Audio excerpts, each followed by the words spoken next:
Days can pass at sea without spotting any likely targets. But when a target of interest, or TOI, is located, the team is ready. We're on an intercept course with a surface contact off the port bow. You meet some of the basic parameters of the type of vessel we're looking for, so we're maneuvering to take a closer look. Seas are kind of rough, so it's a little unusual to have a small contact out this far.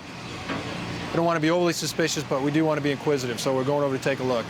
Okay, you said black and white? Superstructured white. The hull is either black or dark blue and with a red boot topping or red waterline. I think the hull is probably blue, dark blue. All right, thanks. Fishing vessel Trident, this is naval warship. Request you switch and answer channel 22, channel 22, over. The process for boarding a vessel, especially in international waters, can be long and complicated.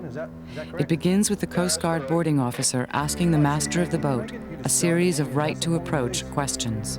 This Tango, a Romeo. A right of approach question would be, what kind of cargo do you have on board? What's your next port of call, last port of call? Vessel's claim to nationality, that kind of thing. And the nationality? It's the U.S. U.S.? U.S. Roger, can I get the registration or If the vessel is not a U.S.-flagged vessel, the next step is either to secure permission for boarding from the ship's master or obtain a statement of no objection, or SNO, from the country represented by the ship's flag.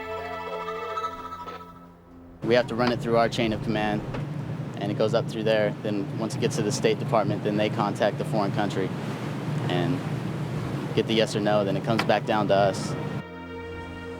If it's not a foreign-flagged vessel, the Coast Guard can board the boat without permission.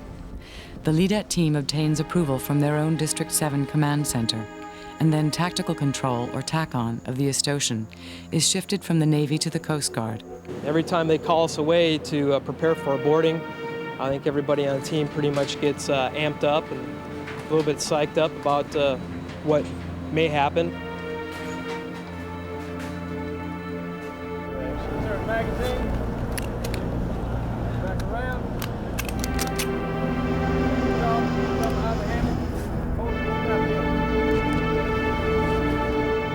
Once the boarding team is ready to go on board, they depart the Navy ship in a rigid hull inflatable and head for the suspect vessel.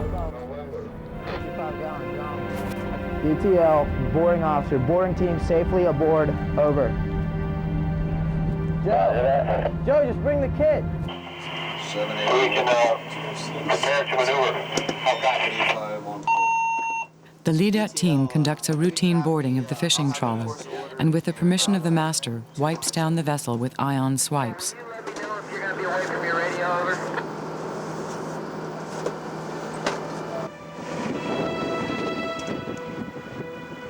The swipes are sent back to the ESTOCIN for analysis.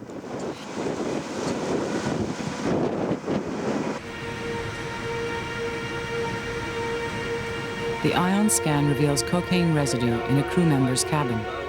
All ion scan results were negative with the exception of starboard stateroom had a very low hit, amplitude was 222.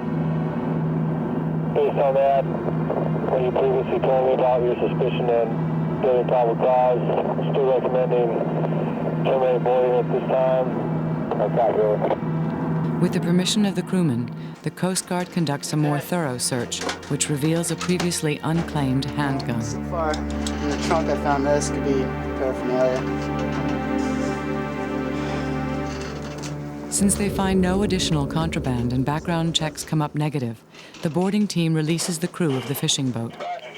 The boarding officer, however, recommends to District 7 Command that the boat be searched again at dockside. Stand by. And while this particular boarding revealed nothing of significance, the boarding of the Sexy Ula a week earlier by this same LEDET team yielded over 1,000 pounds of cocaine.